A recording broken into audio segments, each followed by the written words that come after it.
Bonjour, bienvenue au lycée Saint-Exupéry, qui est un lycée d'enseignement agricole qui fait de la 4e jusqu'à la terminale. Nous sommes en Isère et le lycée est à Saint-Siméon de Brécieux. Alors ce lycée a une particularité, c'est qu'il est privé. Et avec notre professeur, on a décidé de monter un projet sur la sensibilisation des réseaux sociaux et de la haine en ligne. On a décidé de faire une vidéo sur le cyberharcèlement. Fait par la classe de 3e. Donc il y aura des témoignages d'élèves, etc. Donc voilà, bon visionnage.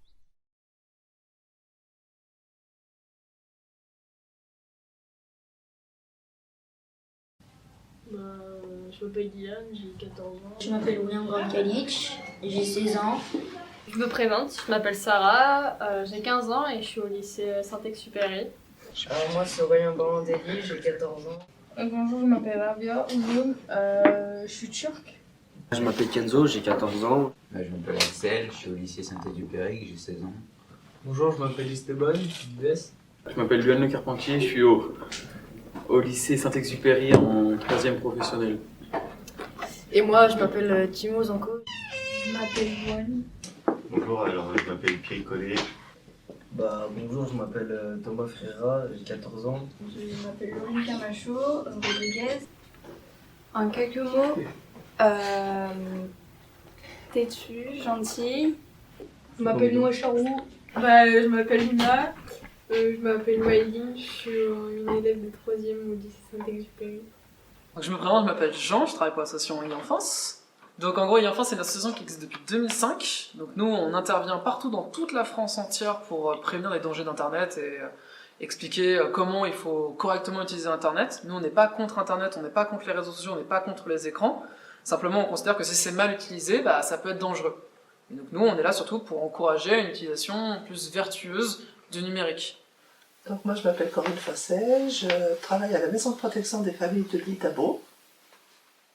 Et je suis l'adjudante Fanny Dubouis, je travaille dans ce même service, la Maison de protection des familles de l'île d'Abo. Donc on est gendarme, même s'il y a le nom de maison devant. Donc on a 2 orientations, on fait de la prévention, donc, sur différents thèmes, prévention sur le harcèlement, le cyberharcèlement, les risques liés à Internet.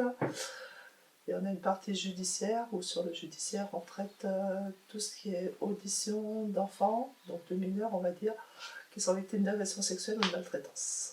Et aussi, de plus en plus, avec des problèmes liés à des mauvaises rencontres ou autres sur Internet.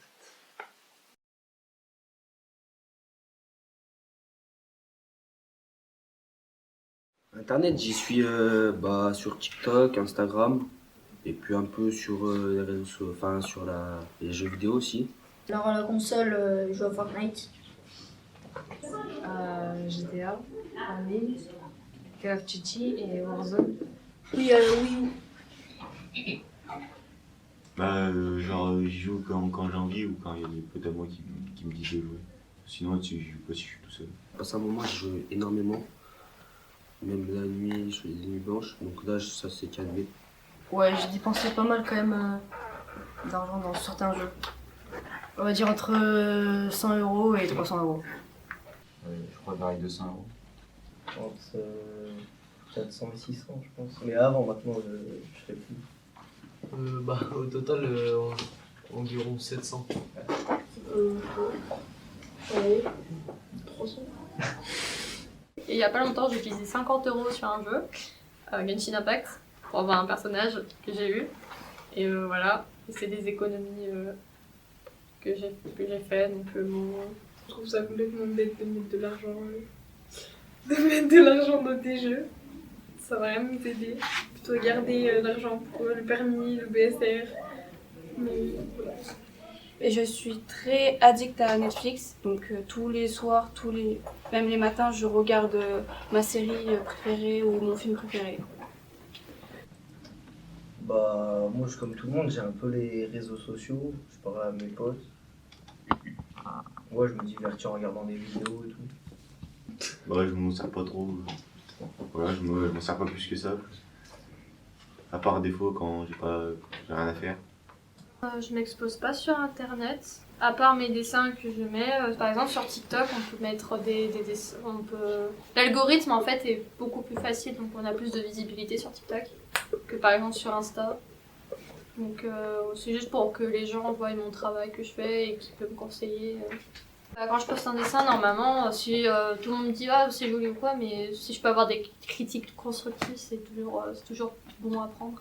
Juste, je poste des fois des stories privées sur Snap ou des fois des petites stories sur Instagram, mais il n'y a que mes amis qui peuvent les voir. Et mon compte, il est privé parce que je n'ai plus confiance au réseau.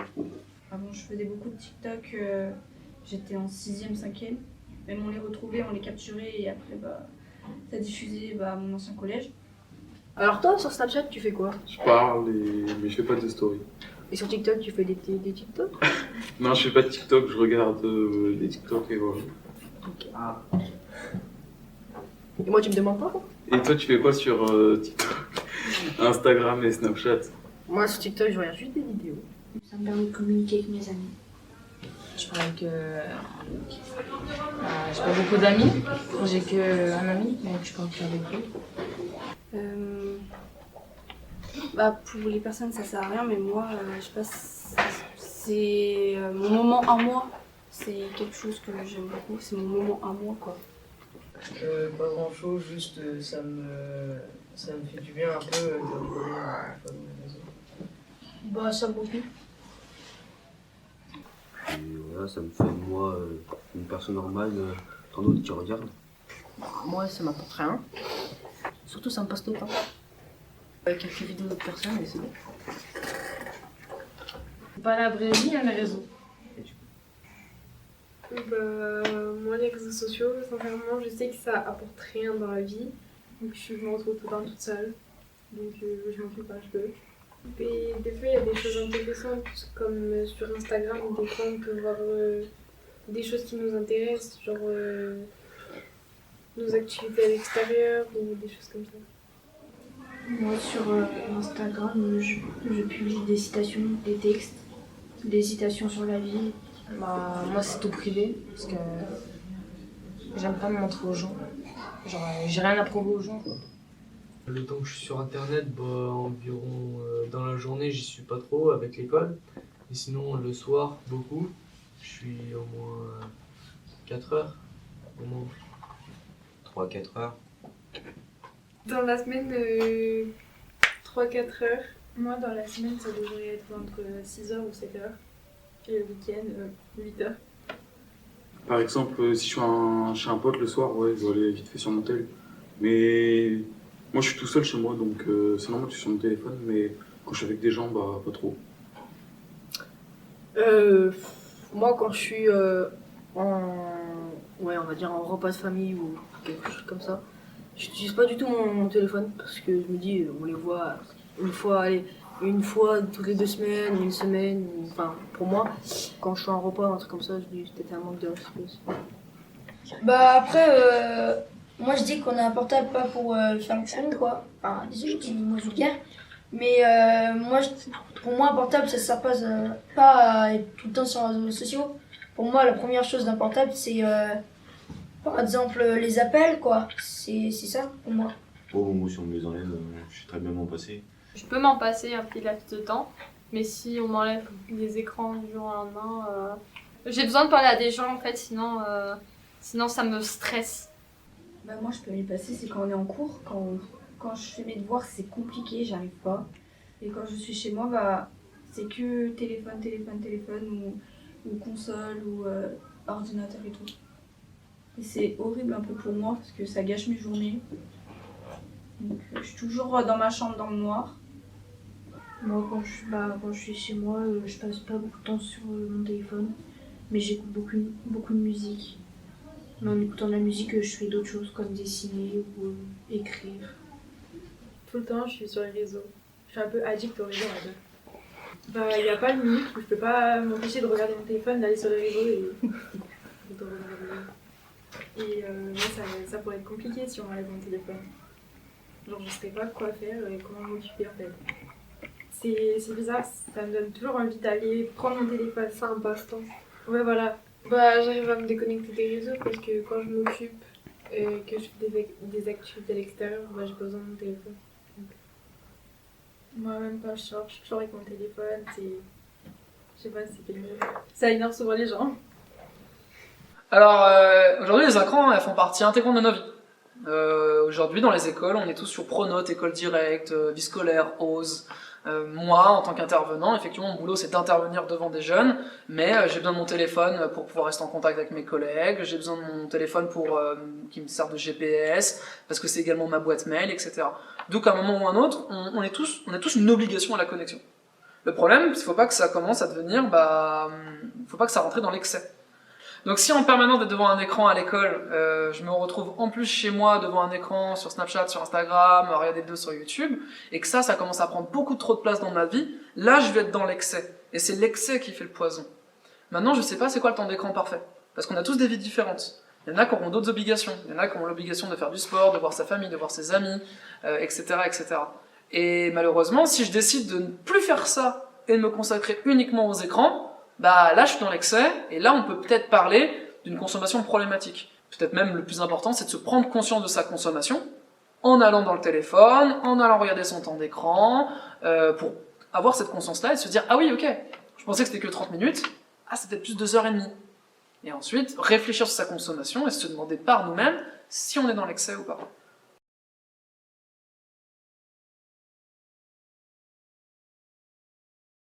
Bah moi mes parents ils voient pas ça, enfin ils voient pas ce que je fais sur mon téléphone. Après ça c'est bien si les gens jouent beaucoup aux jeux vidéo, ils n'arrivent pas à s'arrêter. Bah, ça sert un peu à rien. Moi, je l'ai eu sur un ancien téléphone et ça a complètement fait ramener mon téléphone, du coup, bah, voilà. Et je sais pas ce qui importe aux parents de voir. Au pire, ils demandent à leurs enfants leur code et leur mot de passe et ils peuvent regarder, mais sinon, faire ça, je sais pas à quoi ça sert. Puis moi, je trouve que ça peut être bien pour les gens qui font par exemple pour l'harcèlement, quoi, en ligne. Niveau message et tout, on pourrait voir les messages et tout, et du coup, les parents, ils leur disent d'arrêter de faire ça, quoi, parce que... Moi, je trouve que les enfants, des fois, ils ont besoin d'avoir leur vie privée. Ça dépend à quel âge. Pour moi, dessus de 13 ans, c'est pas très utile. Et aussi, ça dépend de certaines familles. Ouais, je pense qu'il faudrait laisser de l'intimité aux jeunes. Parce que... Après, les jeunes de 10 ans, ok, mais aux jeunes de 13 ans jusqu'à 17 ans, ça sert plus à rien. Il faut laisser tranquille. Bah, moi, je dis que le contrôle parental, d'un côté, c'est là pour nous protéger. Mais que je pense que faut avoir confiance en son enfant pour pouvoir faire les contrôles parentaux puisqu'ils ont besoin d'avoir un espace privé. Bah là j'en ai un. J'en ai eu un depuis que j'ai eu mon téléphone. J'ai l'impression qu'ils n'ont pas confiance en moi et je me sens observée, j'ai l'impression que j'ai pas trop de vie. Si le jeune il a pas confiance en ses parents, il se met en danger lui-même. Donc c'est pas aux parents de surveiller parce qu'il faut prendre son indépendance. Je pense, hein.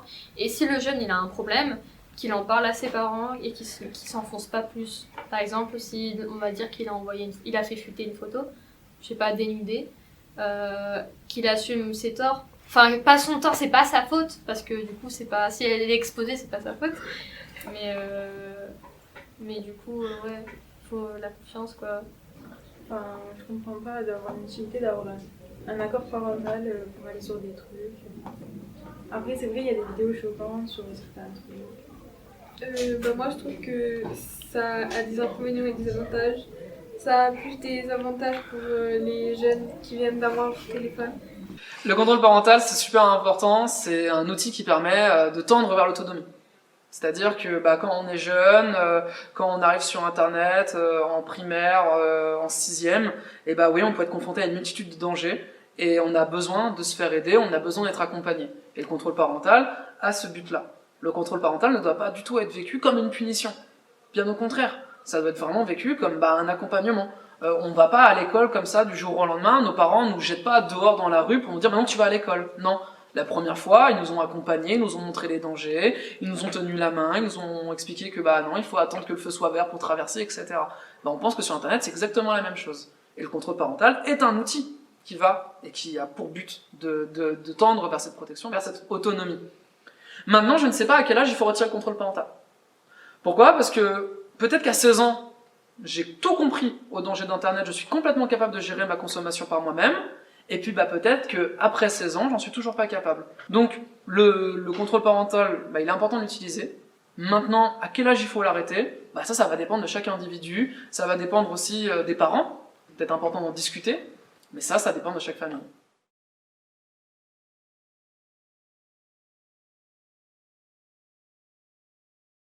D'amis, j'ai été témoin et pas d'amis proches de ma famille, non. Non, franchement, il n'y a personne de mon entourage qui était victime. Il n'y a pas longtemps que ça, il y a un mec que je connaissais dans ma vie, genre on parlait et tout. Puis du jour au lendemain, quand je me suis mis avec quelqu'un, il m'a menacé sur les réseaux, il m'a dit bah si tu me fais pas chier en gros, je poste toutes tes infos personnelles sur toi. Et il y a même pas 2 heures, j'ai reçu un message où mon frère me disait oui bah il a dit que j'étais une pute machin et donc faut que je règle le problème. J'ai le numéro de sa mère de toute façon mais mais du coup voilà. Le mec je le connais en face mais c'est juste que il s'énerve super vite et je comprends pas pourquoi il a cette haine contre moi, genre j'ai rien fait à part que il est juste jaloux parce que en fait j'ai su qu'il était amoureux de moi et vu que je sors avec quelqu'un d'autre bah ça l'a foutu la rage, du coup il veut m'emmerder quoi, mais c'est pas très sympa. Bah, vu que je suis très sensible, je stresse souvent. Mais après, j'arrive à penser à autre chose, même si c'est compliqué. Mais oui, ça va, je m'en sors. Hein. Oui, sur les réseaux sociaux pour moi et aussi dans mon entourage. Il y a eu beaucoup d'insultes et de jugements. Alors, je ne voulais plus manger. J'ai arrêté de manger pendant un peu longtemps. J'ai eu beaucoup de critiques, des jugements sur mon corps, sur mon physique et tout. Car je suis maigre et plate et tout. Et aussi sur ma tête et tout. Et du coup, bah, je voulais plus manger, je vivais plus. Je me suis fait du mal quand j'étais en 5e. Et j'ai eu beaucoup des petites tentatives de suicide un peu. Ouais. Ma mère. Il y a eu des trucs qui ont fait que ça m'a choquée. Du fait qu'elle est handicapée. Un jour, elle s'était paralysée et il y a des jeunes qui se sont amusés à la prendre en photo. Et en plus, j'ai retrouvé la story de ça, puis ils l'ont mis sur Instagram. Parce qu'elle s'est retrouvée par terre. Et ça m'a fait quelque chose. Du coup, on a décidé de porter plainte au droit à l'image. Moi, il y a ma sœur qui a été victime d'harcèlement et moi. Bah, moi, je pense que j'ai été étonnée parce que moi et même ma sœur, on n'avait jamais vécu ça et on trouvait pas ça normal d'embêter des gens alors que ils avaient rien demandé. De base, on est un peu pour apprendre. Moi, il y a eu une évolution par rapport à mon caractère parce que j'ai été beaucoup gentille avec les gens et on a beaucoup joué avec moi, avec ma gentillesse. Donc, je pense que je me suis beaucoup renfermée sur moi-même et j'ai pris du caractère pour moins être gentille. Je trouve pas normal d'être obligé de changer soi-même des gens alors que les gens ils essayent d'être pas hypocrite on va dire parce qu'on essaie d'être gentil avec les gens, de les intégrer mais eux à l'inverse ils font des coups qu'ils n'ont pas à faire de base. J'ai de la chance parce que j'ai un proche qui est très fort en informatique donc ça m'aide beaucoup donc ça va, je suis bien entourée pour ça donc ça va. Moi et ma famille nous ont soutenus et aussi comme ça allait pas en cours par rapport à ça avec des profs, des directrices. Oui, beaucoup. Il y a eu beaucoup d'évolutions dans mes années scolaires. Plutôt en quatrième, ça s'est beaucoup amélioré. Parce qu'avant, j'étais dans un autre collège, à Marcel-Mariotte. En 5e, 6e, ils n'ont rien fait. La CPE n'a rien fait, la directrice non plus. Du coup, c'est pour ça que je suis arrivée dans cet établissement pour m'aider sur mes devoirs, sur mon comportement et tout. Et il y a eu juste ma mère qui m'a aidée. Elle m'a encouragée, elle m'a carrément dit « Allez Laurine, t'es forte et tout, tu vas y aller, montre-leur que t'es forte, montre-leur que t'as de la fierté et tout. » Je sais pas comment réagir au harcèlement, quoi. Ça arrive tous les jours, même si ça devrait pas y être, ça y est quand même. Voilà. Je me dis ça va passer, et puis voilà. Beaucoup de jeunes et de moins jeunes ne se rendent pas compte de ce que ça peut représenter, le cyberharcèlement. Et du coup, ça peut vraiment, cette prise de conscience que oui, en fait, une simple like, de simples insultes, ça peut malheureusement causer énormément de malheur. Et donc, il est important de s'en rendre compte. Le plus important, c'est déjà ne jamais considérer une situation comme étant normale. C'est pas normal de se faire insulter sur les réseaux sociaux, c'est pas normal d'avoir peur en allant à l'école, c'est pas normal de se dire « Oh, je sais pas ce qui va se passer dans la cour ou dans les couloirs ». C'est pas normal, c'est peut-être le plus important. On considère comme étant normal, donc on cherche pas d'aide. Et donc c'est là où malheureusement ça peut devenir extrêmement grave et où on peut se retrouver avec des situations, une perte de l'estime de nous-mêmes, le sentiment que on ne sert à rien, et c'est là où on peut avoir des idées extrêmement graves. Maintenant, d'autres conseils, se mettre en privé sur les réseaux sociaux. Dès la première insulte, être capable de dire non, moi je n'accepte pas ce que tu me dis. On peut tous être, un moment ou un autre, victime, auteur ou témoin. Ça, c'est hyper important de s'en rendre compte. Un jour, je vais liker les photos d'un pote et je me rends compte peut-être plus tard que ces photos, elles se moquaient de quelqu'un et j'ai juste pas réfléchi au moment où je l'ai fait. Ça, c'est hyper important de s'en rendre compte. C'est pour ça que dès qu'on est confronté à du harcèlement, dès qu'on est confronté à de la violence, il est important d'en parler pour faire en sorte que ça s'arrête. Ça peut être des conseils, parce que des fois on ne va pas se faire de procédure, même si on est gendarme. On a des parents qui peuvent nous appeler, on a des enfants qui peuvent nous appeler. On a des établissements scolaires où quand il n'y a pas de procédure judiciaire, on va intervenir dans le domaine un peu préventif, répressif, on va dire les deux, pour remettre un peu les pendules à l'heure, je dis ça entre guillemets. Et puis après, on aime bien aussi tout ce qui est judiciaire, parce que ça apporte quand même de l'aide à des enfants qui sont victimes. En priorité, en parler. Personnes victimes de harcèlement, même si c'est pas facile, on sait que c'est pas facile. Ce qui est extrêmement important, c'est d'arriver à faire connaître la situation pour qu'elle soit prise en charge. Et pour qu'elle soit prise en charge, il faut la faire connaître. Et pour ça, il s'agit d'en parler. En parler aux adultes, les parents, les beaux-parents, en parler à des proches, en parler si ça se produit sur le milieu scolaire, les interlocuteurs présents, donc le professeur, ça peut être la psychologue, ça peut être l'infirmière scolaire. Si l'échange verbal en contact est difficile, on peut aussi orienter les personnes et les inviter à se rapprocher du numéro d'appel de 3018 pour avoir au moins des conseils.